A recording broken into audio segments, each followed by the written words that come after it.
ನಮಸ್ತೆ ಸ್ನೇಹಿತರೆ, ನೀವು ಕೂಡ ಈ ಜೀವನದಲ್ಲಿ ಅಥವಾ ನಿಮ್ಮ ಕುಟುಂಬದವರು ಈ ಮಾಟ ಮಂತ್ರ, ನಕಾರಾತ್ಮಕ ಶಕ್ತಿ ಅಥವಾ ನೆಗೆಟಿವ್ ಎನರ್ಜಿ, ಬ್ಲ್ಯಾಕ್ ಮ್ಯಾಜಿಕ್ ಇಂತಹ ಸಮಸ್ಯೆಗಳಿಗೆ ಒಳಗಾಗಿದ್ದರೆ ಈ ವಿಡಿಯೋನ ಸಂಪೂರ್ಣವಾಗಿ ನೋಡಿ ಇದಕ್ಕೆ ಪರಿಹಾರ ಕಂಡುಕೊಳ್ಳಿ ಅಂತ ಕೇಳ್ಕೊತಾ ವಿಡಿಯೋನ ಶುರು ಮಾಡ್ತಾ ಇದ್ದೀನಿ.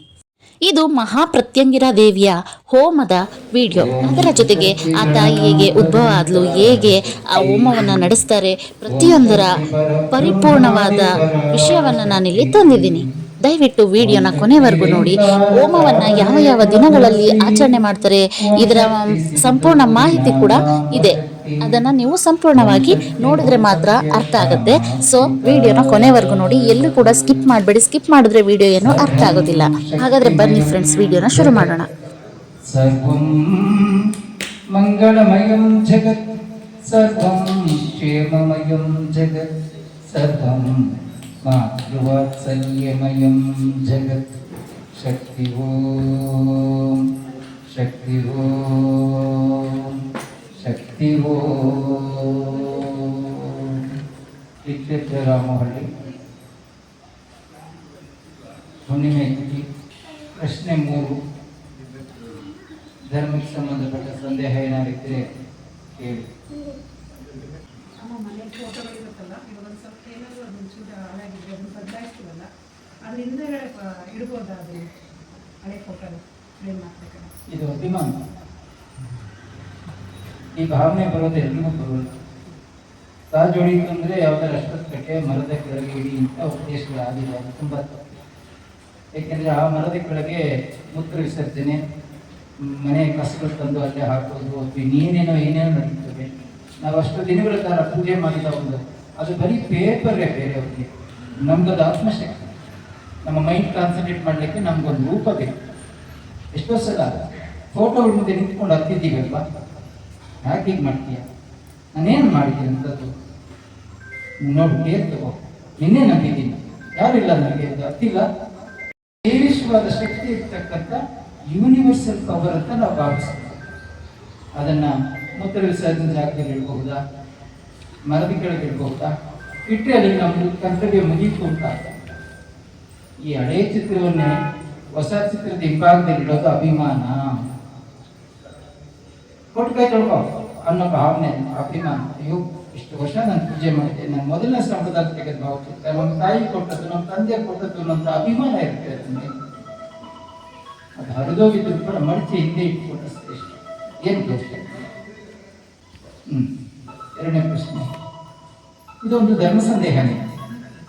ಈಗ ನೋಡಿ, ಕೆಲವು ಮರದ ಕೆಳಗೆಲ್ಲ ನೋಡಿ ಫೋಟೋಗಳು ಆ ಥರ ಇಡಬೇಡಿ ಅಂತೇಳಿ ನಾನು ನಮ್ಮ ಹುತ್ತತ್ರ ಇಡಿ ಅಂತ ಹೇಳಿ, ನಾವು ಅದನ್ನು ಗಾಜಿನ ಬೇರ್ಪಡಿಸಿ ಆ ಪೇಪರನ್ನು ಹುತ್ತ ತಿಂದ್ಕೊಂಡು ದೇವತಾ ಕಾರ್ಯ ಒಂಥರ ಹೋಮ ಮಾಡ್ಕೊಂಡು ಯಜ್ಞ. ಎರಡನೇ ಪ್ರಶ್ನೆ. ವಿಗ್ರಹಕ್ಕೆ ಇಷ್ಟೇ ಇಡಬೇಕು ಅಂತ ಕಾನೂನಿಲ್ಲ. ನಮ್ಮ ಅಭಿಮಾನ ದೇವರುಗಳು ಅಥವಾ ನಮಗೆ ಆಪತ್ಕಾಲದಲ್ಲಿ ಯಾರು ಮಧ್ಯೆ ಕೇರ್ ತಗೊಂಡಿರ್ತಾರೆ. ಈಗ ಬಹಳಷ್ಟು ಜನ ನೀವು ಅಲ್ಲಿಂದ ಇಲ್ಲಿಗೆ, ಇಲ್ಲಿಂದ ಅಲ್ಲಿಗೆ ಅಲ್ಲಿಯೋ ಜನಕ್ಕೆ ದೇವಾಲಯ, ಅಲ್ಲಿಗೆ ಹೋದರೆ ಒಳಿತ ಆಗುತ್ತಂತೆ, ಇಲ್ಲಿ ಹೋಗಿ ಸತ್ಯವಾಕ್ಯ ವಾಕ್ಯ ಕೇಳಿದ್ರೆ ಪಟ್ಟ ಅಂತ ಅಥವಾ ಹಸೆ ಅಂತ ಅದು ಕೇಳಿದ್ರೆ ಒಳ್ಳೇದಾಗುತ್ತಂತೆ ಅನ್ನೋ ಒಂದು ಅಭಿಮಾನ ಒಂದಿರುತ್ತೆ. ಅದು ಈ ಬಿಗ್ ಬರ್ತದೆ ಮಿಡಲ್ ಮಧ್ಯದಲ್ಲಿ. ಅದನ್ನು ಯಾವ್ದಾರು ಬೇಕಾದ್ರೆ ಒಂದು ಇಡ್ಬೋದು, ಎರಡು ಇಡ್ಬೋದು, ಎಷ್ಟಾರು ಇಡ್ಬೋದು. ಆರಾಧನೆ ಬಿಡಬಾರ್ದು ಮಾಡ್ತಾರೆ. ಅದು ಇಡೀ ಗಾತ್ರದ್ದು. ನೀವು ಹೆಣ್ಮಕ್ಳು ಇನ್ನೊಂದೇನಂತಂದ್ರೆ, ಹೀಗೆ ಮಾಡಿ ಅಂತ ಪದ್ಧತಿ ಯಾಕೆ ಬಂತು ಅಂದ್ರೆ, ನೀವು ಕೆಲಸ ಕಾರ್ಯ ಮಾಡತಕ್ಕಂಥವ್ರು ಕುಟುಂಬದ ನಿರ್ವಹಣೆಗೆ ದುಡಿಬೇಕಂತ ಅನಿವಾರ್ಯ ಇದೆ. ಕೂತ್ಕೊಂತಿದ್ರೆ ಯಾರು ಕೊಡೋದಿಲ್ಲ. ಅಂತ ಸಮಯದಲ್ಲಿ ಕಾಲಕ್ಕೆ ದುಡಿಬೇಕಾದಂಥ ಪ್ರಮೇಯ ಇರೋದ್ರಿಂದ ಸಮಯಕ್ಕೆ ಸರಿಯಾಗಿ ಹೂ ತಂದಿಟ್ಟು ಅದಕ್ಕೊಂದು ಗ್ಲಾಸ್ ನೀರನ್ನು ಮೇಲೆ ಹಾಕಿ, ಒಂದು ಸುತ್ತ ಹಾಲನ್ನಿಂದು, ಒಂದು ಬೆಲ್ಲವೋ ಗೋಡಂಬಿನೋ ಬಾದಾಮಿನೋ ಅಥವಾ ನಾವು ಮಾಡುವ ಹಣ್ಣವೋ ಇಟ್ಟು ಅದಕ್ಕೊಂದು ಹನಿ ತುಪ್ಪ ಬೆರೆಸಿ ನೈವೇದ್ಯ ಮಾಡೋಷ್ಟು ದೇವದಾನ ತಾಳ್ಮೆ ಈಗ ಕಮ್ಮಿ ಆಗ್ತದ್ರಿಂದ ದೊಡ್ಡ ದೊಡ್ಡ ವಿಗ್ರಹಗಳು ಇಟ್ಕೋಬೇಡಿ. ಅದಕ್ಕೆ ಅಂತ ಪೂಜಿಸುವಂಥವ್ರು ಮಾಡಲಿ. ನಿಮ್ಮ ಆತ್ಮಸಂತೃಪ್ತಿಗಾಗಿ ವಾರಕ್ಕೊಂದು ದಿವಸ, ವಾರ ಅಂತ ಇಟ್ಕೊಂಡಿರ್ತಾರೆ ಹೆಣ್ಮಕ್ಳು. ಕೆಲವರು ಗುರುವಾರ, ಕೆಲವರು ಭಾನುವಾರ ಮಾಡ್ತಾರೆ, ಕೆಲವರು ಶುಕ್ರವಾರ ಮಾಡ್ತಾರೆ. ಎಲ್ಲ ಶುದ್ಧಿಗೊಳಿಸಿ ಬೆಂಬುಗಳಿಗೆ ಹೂಗಳೆಲ್ಲ ಇಟ್ಟು ಅವರೇ ಏನಾದ್ರು ಒಂದು ಶ್ಲೋಕ, ಒಂದು ದೇವರ ಭಕ್ತಿ ಭಜನೆ ಮಂತ್ರ ಹೇಳ್ಕೊಂಡೇ ಪೂಜೆ ಮಾಡ್ತಾರೆ. ಅದು ತುಂಬ ಒಳ್ಳೇದು. ನನಗೆ ಏನ್ ಬೇಕಾದ್ರೂ ಮಾಡಿ ದೇವರು ಮಧ್ಯೆ ರೂಲ್ಸ್ ರೆಗ್ಯುಲೇಷನ್ಸ್ ಇಲ್ಲ. ನೀವು ಮಾಡಿಲ್ಲ ಅಂದ್ರೆ ನೀವು ಮಾಡಿಲ್ಲ ಅಂದ್ರೇನೆ ತಪ್ಪೇ ವಿನಃ ಮಾಡಿದ್ರೆ ತಪ್ಪಂತಲ್ಲ. ಯಾಕೆಂತಂದ್ರೆ ನೀವು ಹಳೆ ಚರಿತ್ರೆ ಯಾವ್ದಾದ್ರು ತಗೊಳ್ಳಿ, ಮಾದಾರ ಹರಳಯ್ಯ, ಚಮ್ಮಾರಾಮ್ ಚಪ್ಪಲಿ ಹೊಲಿತಕ್ಕಂಥ ಅವತ ವಚನಗಳು ಬರೆದ ಅವಿದ್ಯಾವಂತ, ಶಿವಭಕ್ತನಾದ ಬೇಡರ ಕಣ್ಣಪ್ಪ, ಅಭಿರಾಮಿ ಭಟ್ರು, ಇವರೆಲ್ಲ ಯಾರು ಉನ್ನತ ಕುಲದಲ್ಲಿ ಹುಟ್ಟಿ ವೇದ ಅಧ್ಯಯನ ಮಾಡಿ ಸಂಸ್ಕೃತ ಕಲಿತು ಹೆಚ್ಚಿಗೆ ಓದಿದವರಲ್ಲ. ಭಕ್ತಿಯ ಪರವಶತೆಯಲ್ಲಿ ಅವರು ದೇವರುಗಳು ಒಲಿಸ್ಕೊಂಡು, ಇದಕ್ಕೆ ಕುಲ ಗೋತ್ರ ಜಾತಿ ಅನ್ನೋದೇ ಇಲ್ಲ. ದೇವರು ನಮಗೆ ಬೇಕು, ಅದು ದಿವ್ಯೌಷಧ. ನಮಗೆ ಅನೇಕ ವಿಧಾನದಲ್ಲಿ ತುಂಬ ಅಪ್ಸೆಟ್ ಆಗಿದ್ದೀವಿ. ಒಂದು ದೇವಸ್ಥಾನಕ್ಕೆ ಹೋಗಿ ಬಂದರೆ ಸ್ವಲ್ಪ ನಿಮಗೆ ಒಂದು 5 ನಿಮಿಷ ಕೂತು ಬಂದರೆ ಸಮಸ್ಯೆಗಳು ಇತ್ಯರ್ಥ ಆಗುತ್ತಾ ಅಂತಂದರೆ ಅದು ನಿಮ್ಮ ಮನಸ್ಸೋ ಮರ್ಕಟ ಅಂತ ನಿಮ್ಮ ನಿರ್ಧಾರ. ಇಲ್ಲೇ ಕೆಲವರು ಹೇಳ್ತಾರೆ, ಅಮ್ಮ ಒಂದ್ಸಲ ಬಂದು ಹೋದೆ ನನ್ನ ಕೆಲಸ ಆಯಿತು, ಸರಿ ಅಮ್ಮ 3 ವರ್ಷದ ಬರ್ತೇನೆ ನನ್ನ ಕೆಲಸ ಇನ್ನೂ ಆಗಿಲ್ಲ ಅಂದವರು ಉಂಟು ನಮ್ಮ ಜೊತೆ. ಇಲ್ಲ ಸುಳ್ಳು ಹೇಳಬಾರ್ದು. ನಾನು ಅದಕ್ಕೆ ಇಷ್ಟು ಹೂವ ತಂದು ಹಾಕು, ಇಂಥದ್ದೇ ನೈವೇದ್ಯವನ್ನು ಇಡು, ಹೀಗೆ ರೇಷ್ಮೆ ಉಡಿಸು, ಹೀಗೆ ಬಂಗಾರದ ಒಡವೆಗಳನ್ನ ಇಡುವಂತೆಲ್ಲ ಕಾನೂನು ಇಲ್ಲ, ಎಲ್ಲೂ ಇಲ್ಲ. ಭಗವದ್ಗೀತೆ ಎಲ್ಲ ತಿಳ್ಕೊಳ್ಳಿ, ಫಲಂ ಪತ್ರಂ ಪುಷ್ಪಂ ತೋಯಂ ಅನ್ನುತ್ತೆ. ನಿನ್ನ ಹತ್ರ ಏನಿದೆಯಯ್ಯ? ನನ್ನ ಹತ್ರ ಒಂದು ಹಣ್ಣಿದೆ, ಅದನ್ನಲ್ಲಿಡು ನನ್ನ ಮುಂದೆ. ಕೃಷ್ಣಾರ್ಪಣ ವಸ್ತುವನ್ನು, ದುರ್ಗಾರ್ಪಣ ವಸ್ತುವನ್ನು ಪ್ರಸಾದ ತಗೊಂಡು ಹೋಗ್ತಾರೆ. ನೀವು ಇಲ್ಲ ನನ್ನ ಕಡುಬಡವೆ ಏನೂ ಇಲ್ಲ, ಒಂದು ಹೂವು ಇಡು, ಯಾವುದೋ ನಿನ್ನ ಬೆಳೆದಿಲ್ಲ ಒಂದು ಕಾಡು ಗಿಡದ ಹೂವನ್ನಾರು ನನ್ನ ಮುಂದೆ ಇಡು, ನನಗೆ ಅರ್ಪಿಸ್ಬಿಟ್ಟು ನೀನು ಮುಟ್ಕೊಂಡು ಹೋಗು. ಅದು ಇಲ್ಲ, ಸಿಗ್ತಿಲ್ಲ, ಸೀಸನ್ ಇಲ್ಲ, ಯಾವ್ದಾದ್ರು ಕಾಡು ಗಿಡದ ಎಲೆನಾರು ಒಂದೆಡೆ ಪತ್ರಂ, ತುಳಸಿ, ಬಿಲ್ಪತ್ರೆ, ದೊಡ್ಡಪತ್ರೆ, ಈ ಥರ ಪತ್ರೆಗಳು ಬಂದು. ಹಾಗಾಗಿ ನಮ್ಮ ಮನಸ್ಸೇ ಕಾರಣ ವಿನಃ ನಾವು ಸಂಪ್ರದಾಯಗಳನ್ನ ಎಲ್ಲವನ್ನೂ ಫಾಲೋ ಮಾಡೋಕ್ಕಾಗಲ್ಲ. ನಮ್ಗೆ ಹೇಗೆ ಬೇಕೋ ಅದನ್ನು ಹಿಂಗೆ ಸುತ್ತಿ ಬಳಸಿ ನಮಗೆ ಫೇವರ್ ಆಗಿ ಇಟ್ಕೊಂಡಿದ್ದೀವಿ.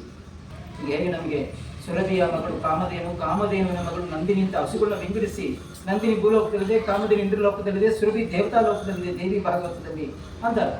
ಪಾರ್ವತಿ ಲಕ್ಷ್ಮೀ ಶಾರದೆ ಮೇಲಿದ್ದಾರೆ, ಅವರ ಅಪರೂಪ ಪ್ರತಿರೂಪವಾದಂಥ ಹೆಣ್ಣು ಮಕ್ಕಳು ಇಲ್ಲಿ ಭೂಲೋಕದಲ್ಲಿ ಇದ್ದೀರಿ ಅಂತ ಭಾವನೆ ಮಾಡ್ತಾರೆ ಅಷ್ಟೇ. ಹೇಳುತ್ತೆ ಕೆಂದಿ ನಾ ಪೂಜಾ ವ್ಯಜ್ಜಂ ಅಂತ. ಕೆಂದಿ ಅಂದ್ರೆ ಚೆಂಡು ಹೂವು, ಅದನ್ನ ಹೆಣದ ಅಲಂಕಾರಕ್ಕೂ ತೋರಣ ತಳಿರುಗಳಿಗೆ ಉಪಯೋಗಿಸಬಹುದು ಬಾಗಿಲಿಗೆ ವಿನಃ ದೇವರುಗಳಿಗೆ ಹಾಕಬಾರದು ಅಂತ ಒಂದು ವೇದವಾಕ್ಯ ಉಲ್ಲೇಖನ ಇದೆ. ತಿಳಿದೇ ಮಾಡುವಂಥದ್ದು. ಅವ್ರು ವೇದ ಓದಿಲ್ಲ, ಹಾಗಾಗಿ ಈ ಹೂ ಇಡಬಾರದು ಅಂತ ಗೊತ್ತಿಲ್ಲ, ಗೊತ್ತಿದ್ದು ಇಡಬಾರದು.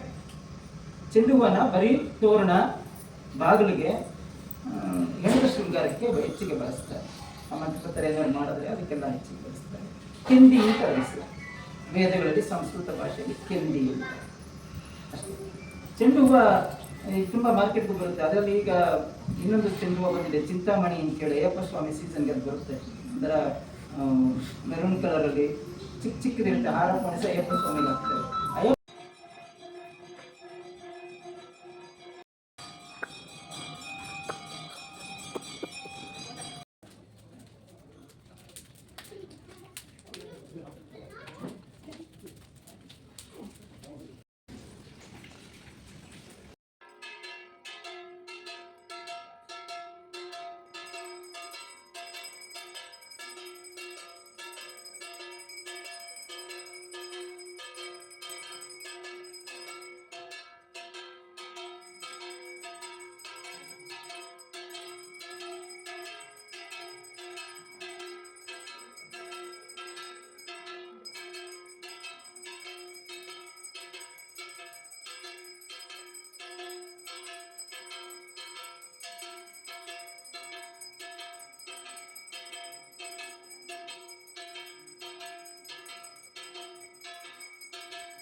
ಹೋಮ ಮಾಡೋದನ್ನ ಯಾರೋ ಇನ್ಸ್ಟಾಗ್ರಾಮ್ನಲ್ಲಿ ಹಾಕಿದ್ದಾರೆ, ಅದಕ್ಕೆ ಒಬ್ರು ಪುರೋಹಿತರು ಕಮೆಂಟ್ ಮಾಡಿದ್ದಾರೆ. ಹೀಗೆ ಜನರೆಲ್ಲ ಮಂತ್ರ ಹೇಳಿದ್ರೆ ತಪ್ಪದು.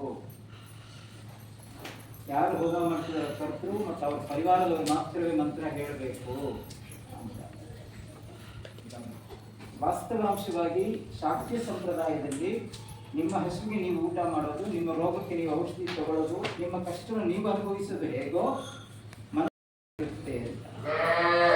ಪೀಠದ ತಾತ್ಪರ್ಯ ಸಿದ್ಧಾಂತ ಶಾಕ್ಯ ಸಂಪ್ರದಾಯದ ಹೋಮ. ಇದು ಶಕ್ತಿ ಜೀವಿಗಾಗಿ ಮಾಡ್ತಕ್ಕಂಥ ರುದ್ರ ಹೋಮ ಅಥವಾ ಗಣಪತಿ ಹೋಮ ಅಲ್ಲ.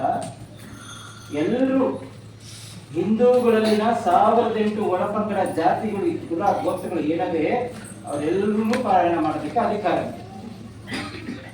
ಬೇರೆ ಮತದವರ ಅವ್ರಿಗೆ ಅಭಿಮಾನ ಬಿದ್ದು ಅವರ ವಿಶ್ವಾಸನ ಮಾಡಿದ್ರೆ ತಪ್ಪನ್ನು ನೆನೆಸಕ್ಕಾಗಲ್ಲ, ಬಟ್ ಗೇಲಿ ಮಾಡಿದ್ರೆ ಶಿಕ್ಷೆ ಇರುತ್ತೆ. ಈಗ ಮಂತ್ರ ಹೇಳ್ಬೇಕಾದ್ರೆ ಸಣ್ಣ ತಪ್ಪಾಗುತ್ತೆ, ದೇವರು ಕೋಪ ಬರುತ್ತೆ, ನಮ್ಗೆ ಶಿಕ್ಷೆ ಆಗುತ್ತೆ ಅನ್ನೋದು ಮೂಢನಂಬಿಕೆ. ತಪ್ಪು ಮಾಡಿನೇ ಸರಿ ಆಗುತ್ತೆ.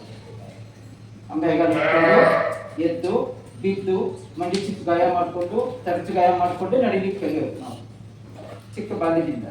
ಹಾಗೆ ಮಂತ್ರಗಳು ಉಚ್ಚಾರಣೆಗಳು ಕೂಡ ಹಾಗೆ ಬರುತ್ತೆ. ಹೋಗ್ತಾ ಹೋಗ್ತಾ ಚೆನ್ನಾಗಿದೆ.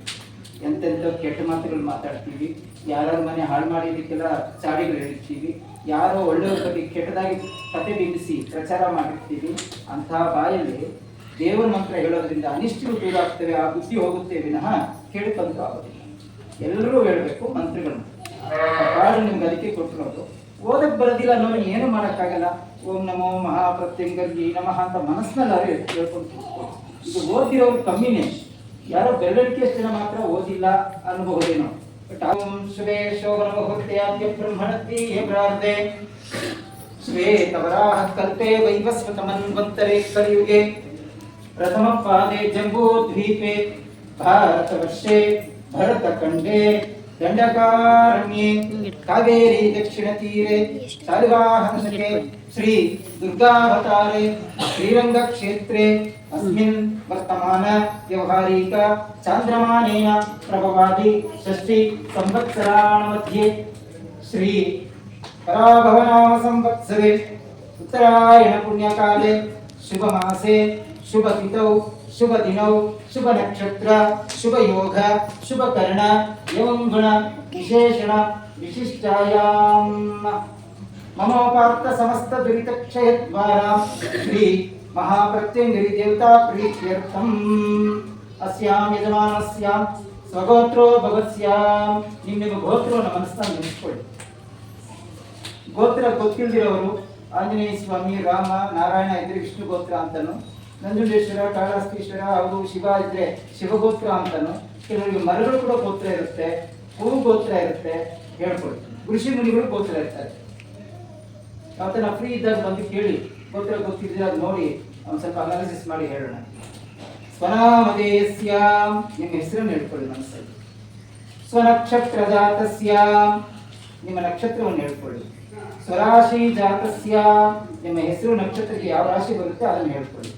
ಸಕುಟುಂಬ, ಯಜಮಾನತಿ ತನ್ನ ಗಂಡನ ಹೆಸರನ್ನು, ಯಜಮಾನ ತನ್ನ ಹೆಂಡತಿ ಹೆಸರನ್ನು ಮನಸ್ಸಲ್ಲಿ ಹೇಳ್ಕೊಳ್ಳಿ. ಸಪರಿವಾರ, ಇಬ್ಬರು ಬಂದಿದ್ರೆ ಮಕ್ಕಳು ಮೊಮ್ಮಕ್ಕಳು ಇದ್ರೆ ಪರಿವಾರ, ನಮ್ಮ ನಂಬ್ಕೊಂಡಿರ್ತಕ್ಕಂಥ ಹೆಸರನ್ನು ಹೇಳ್ಕೊಳ್ಳಿ. ಅಷ್ಟೈಶ್ವರ್ಯಾಯುರಾರೋಗ್ಯ ಮನೋಭೀಷ್ಟ ಮನೋ ವಾಂಛಿತ ಇಷ್ಟಾರ್ಥ ಕಾಮ್ಯ ಫಲಪ್ರದ ಸಿದ್ಧ್ಯರ್ಥಮಸ್ತು ಸದಾ ಸರ್ವದಾ. ಲಕ್ಷ್ಮೀ ಶಾರದಾ ದುರ್ಗಾ ಕಟಾಕ್ಷ ರಕ್ಷಣಾ ಪ್ರಾಪ್ತ್ಯರ್ಥಂ ವ್ಯಾಪಾರ ವ್ಯವಹಾರ ವೃದ್ಧ್ಯರ್ಥಂ ಉದ್ಯೋಗ ಅಭಿವೃದ್ಧಿ ಸಿದ್ಧ್ಯರ್ಥಂ ಶುಭ ವಿವಾಹ ಸತ್ಸಂತಾನ ಪ್ರಾಪ್ತ್ಯರ್ಥಮಸ್ತು. ಮಮ ಮಮ ಮಮ ಮಮ ಮಮ ಮಮ ಮಮ ಹಿತ ಶತ್ರು ಗೌಪ್ಯ ಶತ್ರು ಮಾಯಾ ಶತ್ರು ಮಂತ್ರ ಶತ್ರು ತಂತ್ರ ಶತ್ರು ಅಖಿಲ ಶತ್ರು ನಿಖಿಲ ಶತ್ರು ಉಗ್ರ ಶತ್ರು ಜನ್ಮ ಶತ್ರು ವಾಮಾಚಾರ ಮಂತ್ರ ತಂತ್ರ ಪ್ರಯೋಗ ನಿಪುಣ ಶತ್ರು ದೃಷ್ಟಿದೋಷ ಗ್ರಹ ದೋಷ ವಾಸ್ತು ದೋಷ ನಕ್ಷತ್ರ ದೋಷ ಪರಿಹಾರಾರ್ಥಂ ಸರ್ವಾನಿಷ್ಟ ನಿವಾರಣಾರ್ಥಂ ಸರ್ವ ಪೀಡಾ ಪರಿಹಾರಾರ್ಥಂ ಭೂತ ಪ್ರೇತ ಪಿಶಾಚಾದಿ ಬಾಧಾ ಶಮನಾರ್ಥಂ ಹಸ್ತಿನಿ ಚಿತ್ತಿನಿ ಡಾಕಿನಿ ಮೋಹಿನಿ ಬಾಧಾ ಪ್ರಶಮನಾರ್ಥಂ ಆವಿಚಾರಿಕಾಂ ವಾಮಾಚಾರಾಂ ಕಾಶ್ಮೋರಾಂ ಭೀಕರಾಂ ಉದ್ವೇಷಣಾಂ ಭೀಷಣಾಂ ಸ್ತಂಭನಾಂ ಮಾರಣಾಂ ಸರ್ವರೀತ್ಯಾಂ ದುಷ್ಟಪ್ರಯೋಗ ನಿವಾರಣಾರ್ಥಂ ಮನಸಾ ಅಗ್ನಿದ್ವಾರೆ ಆಚಾರ್ಯ ಮುಖೇನ ಸಂಕಲ್ಪಾನ್ ಚರಿಷ್ಯೆ ಮಮ ಮಮ ಮಮ ಮಮ ಮಮ ಆವಿಚಾರಿಕ. ನೀವು ಯಾರು ಮೋಸ ಮಾಡಿರಲ್ಲ, ಯಾರು ವಂಚನೆ ಮಾಡಿರಲ್ಲ, ಯಾರು ಹಾಳಾಗಿ ಅಂದ್ಕೊಂಡಿರಲ್ಲ. ಆದ್ರೆ ನೋವು ಸೋಲು ನಿಮ್ಮನ್ನು ಭೇಟಿ ಆಡ್ತಾರೆ. ಎಲ್ಲಿಂದ ಬರ್ತಿದೆ? ನಾನೇನು ತಪ್ಪು ಮಾಡಿ, ಯಾಕೆ ಈ ಶಿಕ್ಷೆ ನನಗೆ ಅಂತೆಲ್ಲ ಆರ್ಗ್ಯುಮೆಂಟ್ ನಡೀತಾ. ಅದು ನಮ್ಮ ಮನಸ್ಸು ತುಂಬಾ ನಡೀತಿತ್ತು. ದೇವರಿದ್ದಾರಾ? ಇಲ್ಲ. ದೇವರಿದ್ದರೆ ನನಗೆ ಕಷ್ಟ ಕೊಡ್ತಿದ್ರಾ? ಒಂದು ಹೇಳಿ ಮನಸ್ಸಾಕ್ಷಿ ಮೇಲೆ ಕೈ ಇಟ್ಕೊಂಡು, ಈ ಯೋಚನೆ ನಿಮ್ಮಲ್ಲಿ ಎಲ್ರಿಗೂ ಒಂದಲ್ಲ ಒಂದ್ಸಲ ಬಂದಿಲ್ಲ? ಬಂದಿಲ್ಲ ನಾವು ಕೈ ಎತ್ತಿ ನೋಡೋಣ. ಯಾಕೆಂದ್ರೆ ಒಂಚೂರಾದ್ರೂ ಮೂಲೆಯಲ್ಲೆಲ್ಲೋ ನೀತಿ ಅನ್ನೋದನ್ನ ಇಟ್ಕೊಂಡು ದೇವರ ನಂಬಿಕೆ ಇಟ್ಕೊಂಡಿದ್ದೀವಲ್ಲ, ಆ ಪ್ರಶ್ನೆ ಹೋಗ್ತದೆ ಅಷ್ಟೇ. ಆದ್ರೆ ನೀವೊಂದು ತಿಳ್ಕೋಬೇಕು, ಈಗ ನೀವೇನ್ ಬದುಕು ಮಾಡ್ತಿದ್ದೀರಿ, ಜೀವನ ಮಾಡ್ತಿದ್ದೀರಿ, ಇದ್ರದ್ದು ರಿಸಲ್ಟ್ ಈಗ ನೀವು ಫೇಸ್ ಮಾಡ್ತಿಲ್ಲ. ಆಲ್ರೆಡಿ ಮುಗಿದಿರೋ ಅಧ್ಯಾಯ ಇತ್ತು, ಚೀಲ ಕಟ್ಕೊಂಡು ಬಂದಿದ್ದೀರಿ, ಅದನ್ನ ನೀವು ಖರ್ಚು ಮಾಡಲೇಬೇಕು. ನೀವು ಎಸ್ಕೇಪ್ ಆಗೋದಕ್ಕಾಗೋದಿಲ್ಲ. ಅದನ್ನೇ ಹೇಳುತ್ತೀವಿ ಕರ್ಮ ರಿಟರ್ನ್ಸ್ ಅಂತ. ಹಾಗೆ ಮಾಡಿದ್ದು ಹಿಂದಿರುಗಿ ಬಂದಿದೆ, ಫೇಸ್ ಮಾಡಿ. ದೇವತಾ ಪ್ರಾರ್ಥನೆಯಿಂದ, ಭಕ್ತಿಯಿಂದ, ಶ್ರದ್ಧೆಯಿಂದ ಇಷ್ಟಕ್ಕೆ ಬಂದ ಸಮಸ್ಯೆನ ಇಷ್ಟು ಮಾಡಿಕೊಂಡು ಬದುಕೊಂಡು ಮುಂದಕ್ಕೆ ಹೋಗ್ಬೇಕು, ಜಂಪ್ ಮಾಡ್ಕೊಂಡಿದ್ದೀನ. ಆದರೆ ಗುಂಬಲ್ಲೇ ಇರಬಾರದು. ಇದು ಆಭಿಚಾರಿಕ. ವಾಮಾಚಾರ ಅದು ಬಿಡಿ, ಅದು ನಾವು ವಿಶ್ಲೇಷಣೆ ಮಾಡೋದೇ ಬೇಡ. ನೀವು ಮೊದಲೇ ಕುತ್ಕೊಂಡಿರ್ತೇವೆ ಹೇಳಿ. ನೀವು ಅಲ್ಲೇನಿಲ್ಲ, ಮನೆ ಮುಂದೆ ಒಂದು 4 ಅರಿಶಿನ ಕುಂಕುಮ, ಗಂಧದ ಕಡ್ಡಿ, ಒಂದು ಕೋಳಿ ಮೊಟ್ಟೆ, ಇಷ್ಟು ಸಾಕಲ್ವ ನಿಮ್ಮ ಮೂರಲ್ಲಿ ತೋರ್ಸಕ್ಕೆ? ಅದು ಮಂತ್ರಿವಾದಿನೇ ಮಾಡಿದ್ದಾನ, ಪಕ್ಕ ಮೇಲೆ ಸುಮ್ಮನೆ ಹೊಟ್ಟೆ ಕಿಚ್ಚಿಗೆ ಮಾಡಿದ್ದಾನ, ನಿಮ್ಮನ್ನು ಎದುರಿಸಕ್ಕೆ ಗೊತ್ತಿಲ್ಲ ನಿಮಗೆ. ಆವತ್ತಿಂದನೇ ಕೈ ಕಾಲು ನಡೆಯಕ್ಕೆ ಬರೋಲ್ಲ, ತಲೆ ಸುತ್ತು, ಯಾವ ಕೆಲಸಕ್ಕೆ ಹೋದ್ರು ಸೋಲು. ಹೆಂಗ್ ಭೇಟಿ ಆಗುತ್ತೆ? ಯಾಕೆಂದ್ರೆ ಮೈಂಡ್ ಸೆಟ್ಗೆ ನೀವು ಕಳಿಸಿರೋ ಮೆಸೇಜ್ ಅದು, ನನಗೇನೋ ಆಗೋಗಿದೆ, ಮಂತ್ರಿಸ್ಬಿಟ್ಟಿದ್ದಾರೆ. ಅದು ಇದೆ, ವಾಮಾಚಾರ ಇದೆ, ಅದಿದ್ದರೆ ಈ ಹೋಮದ ಅವಶ್ಯಕತೆ ಇಲ್ಲ. ಹೆದರಬಾರದು. ಒಂದೇ ಅಗ್ನಿ ಕುಂಡದಲ್ಲಿ 25 ಜನ ಕಂಕಣ ಕಟ್ಕೊಂಡು ಕೊಂಡ ಹಾಕ್ತಾರೆ. ಅದೊಂದು 7 ಜನ ಸರಳೀಸಾಗಿ ಸರಳವಾಗಿ ನಡ್ಕೊಂಡು ಹೋಗ್ತಾರೆ, ಕೆಲವು ಓಡ್ ಹೋಗ್ತಾರೆ, ಕೆಲವು ಬಿದ್ದು ಗಾಯ ಮಾಡ್ಕೊತಾರೆ. ಹೆಂಗೆ ಗಾಯ? ಆ ಸಲೀಸಾಗಿ ಹೋದೊಂದು ಏನ್ ಗೊತ್ತಾ? ದೇವರ ಮೇಲೆ ಅಚಲವಾದ ನಂಬಿಕೆ, ವಿಶ್ವಾಸ, ದೃಢಚಿತ್ತ. ಏನಾರು ಮಾಡ್ಕೊ, ನಿನ್ ಸೇರಿದ್ದೆಲ್ಲ ನಿನ್ನ ಹೆಸರು ಹೋಗ್ತಾ ಇದ್ದೀನಿ, ಮೆಸೇಜ್ ಹೋಯ್ತು.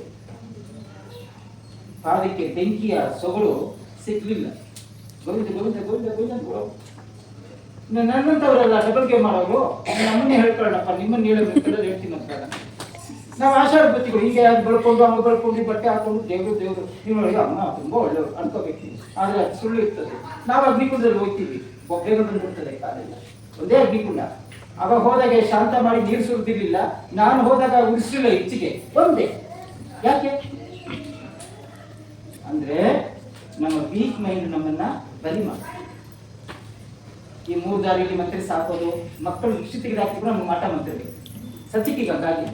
ಯಾಕೆಂದ್ರೆ ಅದು ಬೀದಿಗೂ 58 ಮಂತ್ರಾಲಯಗಳಾಗಿದೆ. ಮಂತ್ರಾಲಯದಲ್ಲಿ ರಾಘವೇಂದ್ರ ಮಂತ್ರಾಲಯ ಇಲ್ಲ, ಈ ತಾಯಿ ಕೊಟ್ಟದ್ದು, ಮಡಿಕೆ ಬಿಟ್ಟು ಕೊಡೋದು, ವಶೀಕರಣ ಮಾಡ್ಕೊಡೋದು, ಉದ್ಯೋಗ ಕೊಡ್ತೀನಿ ಅನ್ನೋದು, ಅದೆಲ್ಲ ತುಂಬಾ ಆಗಿದೆ. ಅದು ನಮ್ಗೆ ಹೆದರಿಕೆ. ದೇವರನ್ನ ನಂಬೋದ ಮೇಲೆ ಇದಕ್ಕೆ ಹೆದರಬಾರದು. ನೋಡ್ತೀನಿ ಒಂದು ಕೈ ಜಗನ್ಮಾತೆ ನನ್ನ ಜೊತೆಲಿ ಇದ್ದಾಳೆ, ಅದೇನ್ ಬರ್ತದ ಬನ್ನಿ, ನಮ್ಮಮ್ಮ ಗೆಲ್ತಾಳ, ಈ ಮಾಟ ಮಂತ್ರ ಗೆಲ್ಲುತ್ತಾ ಅನ್ನೋ ಧೈರ್ಯ ತಗೊಂಡ್ರೆ ದೇವಿ ಆಶೀರ್ವಾದ ಸಿಗುತ್ತೆ. ಇಂಥ ಹೋಮಗಳು ಉಪಯೋಗ ಕೊಡ್ತಾರೆ.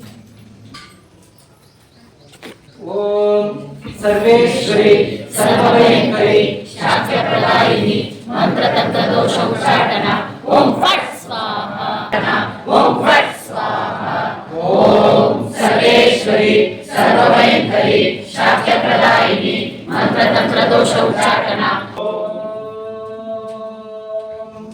ಸರ್ವೇಶ್ವರಿ ಸರ್ವಭಯಂಕರಿ ಶಾಕ್ಯಪ್ರದಾಯಿನಿ ಮಂತ್ರ ತಂತ್ರ ದೋಷ ಉಚ್ಚಾಟನ.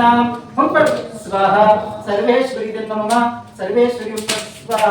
ಅಪರಾಜಿತಾಯೇ ಇದನ್ನಮಮ. ವಿಜಯಾಂಬಿಕಾಯೇ ಸ್ವಾಹ. ಮನೆಯಲ್ಲಿ ಒಂದು 9 ಬಾರಿ ಈ ಹೇಳಿದ್ರಲ್ಲ ಮಂತ್ರ, ಇದನ್ನು ಹೇಳಿ ನೋಡಿ. ಯಾವ ಮತದಲ್ಲಾದರೂ ಲೋಕ ಸಮಸ್ತಾನಂ ಸುಖಿನೋ ಭವಂತು ಸರ್ವೇ ಜನ ಸುಖಿನೋ ಭವಂತು ಅಂತ ಹೇಳಿದ ಮಂತ್ರ ಶ್ಲೋಕ ನೀವು ಕೇಳಿದ್ದೀರಾ?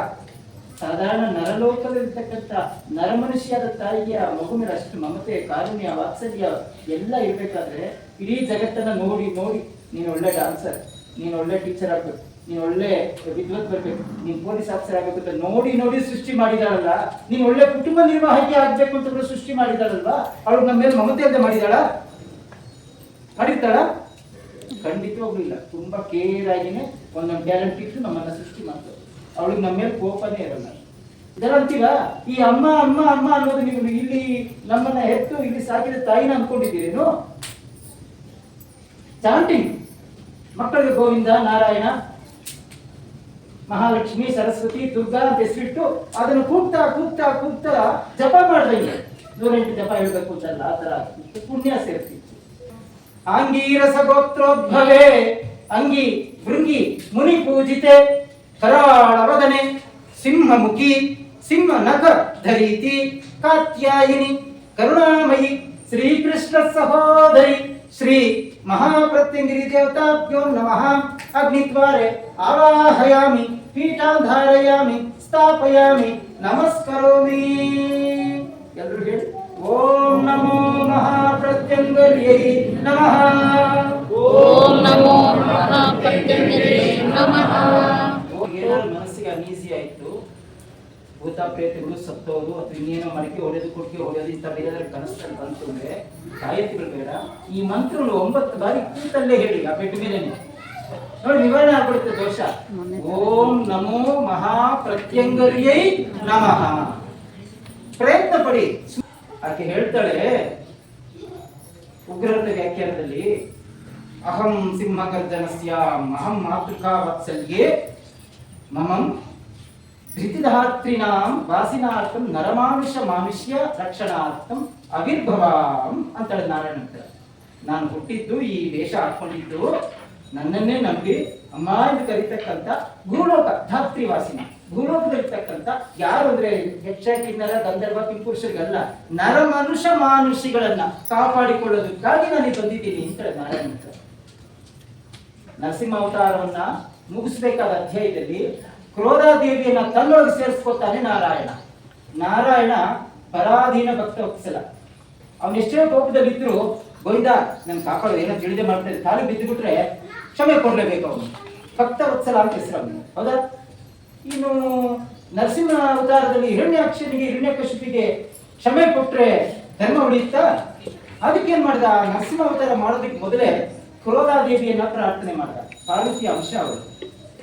ಏನ್ ಸ್ವಾಮಿ ನೋಡಮ್ಮ, ನಾನು ಹೇಳೋವರೆಗೂ ನೀನ್ ನನ್ನ ದೇಹದ ಆಚೆಗೆ ಬರಬೇಡ, ನನ್ನಲ್ಲಿ ಬಂದು ಸೇರ್ಕೋತಾ ಏನು ನೋಡು, ತಪ್ಪಾಗುತ್ತೆ.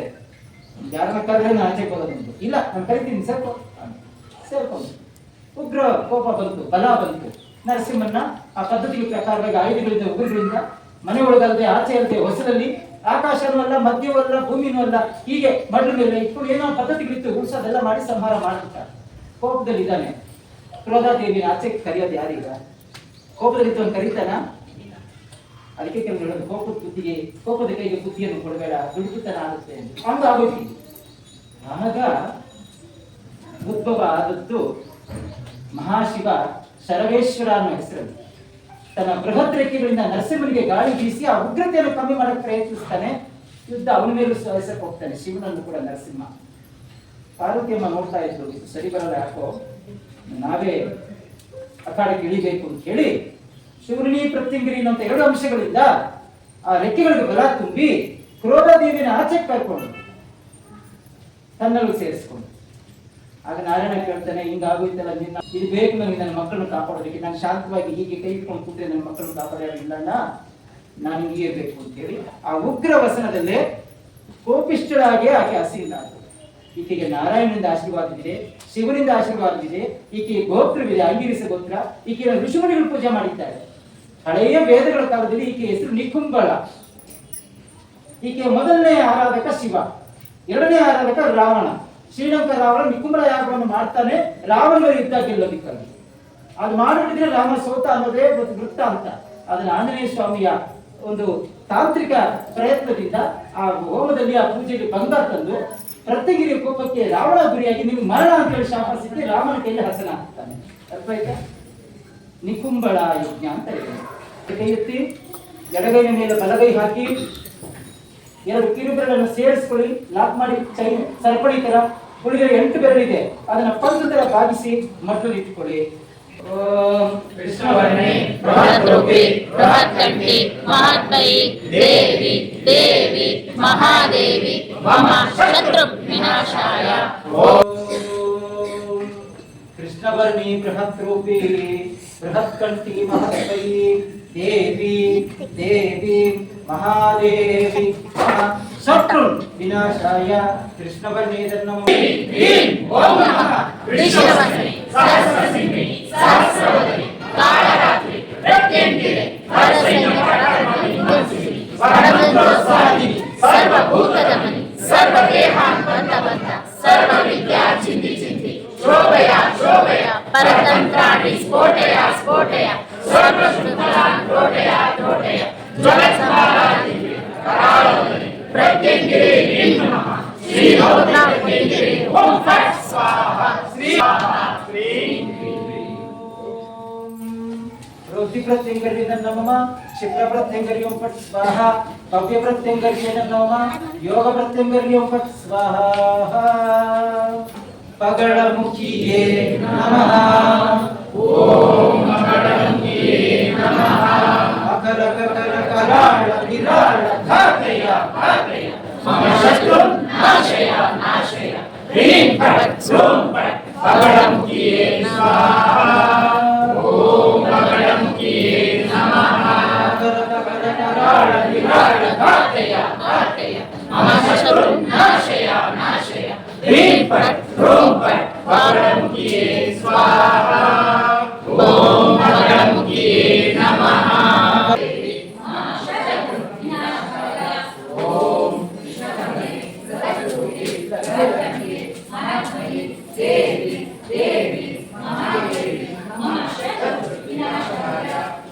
ಕೃಷ್ಣವರ್ಣೆ ಬೃಹದ್ರೂಪೆ ಬೃಹತ್ಕಂಠೆ ಬೃಹತ್ಕಂಠಿ ಮಹಾತ್ಮಯಿ ದೇವಿ ದೇವಿ ಮಹಾದೇವಿ ಮಮ ಶತ್ರು ವಿನಾಶಾಯ.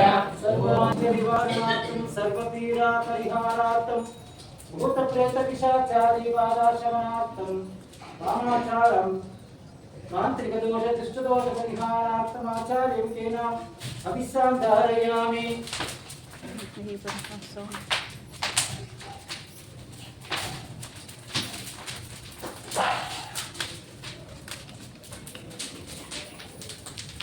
महाप्रत्यंगर्विदं नमः. क्षिप्र प्रत्यंगर्यं पट स्वाहा.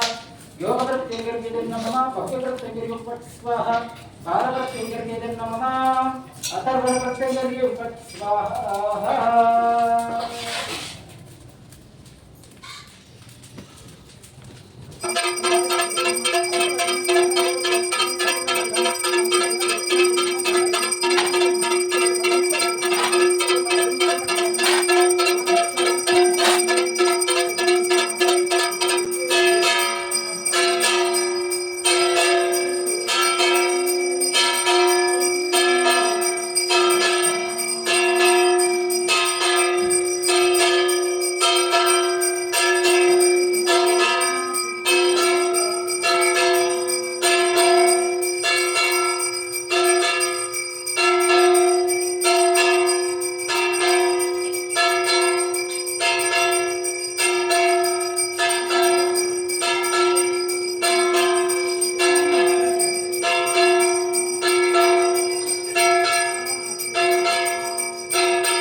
पूर्णमदः पूर्णमिदं पूर्णात् पूर्णमुदच्यते पूर्णस्य पूर्णमादाय पूर्णमेवावशिष्यते ॐ शान्ति शान्ति शान्तिः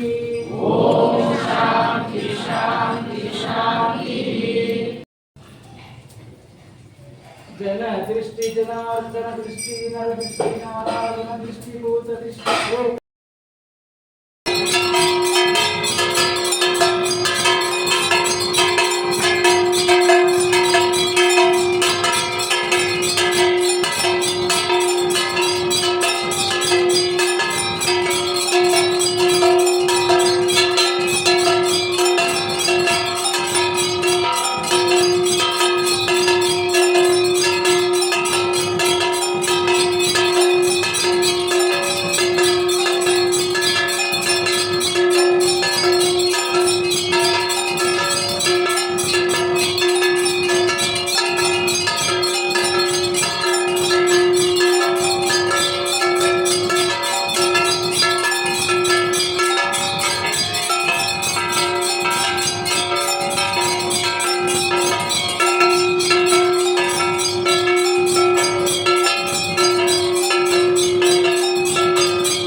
कर्पूर नीराजनं दर्शयामि लोकाः समस्ताः सुखिनो भवन्तु सर्वे जनाः सुखिनो भवन्तु सम्मङ्गलानि भवन्तु मनोभीष्टमनोवाञ्छित इष्टार्थकाम्यफलप्रदसिद्ध्यर्थमस्तु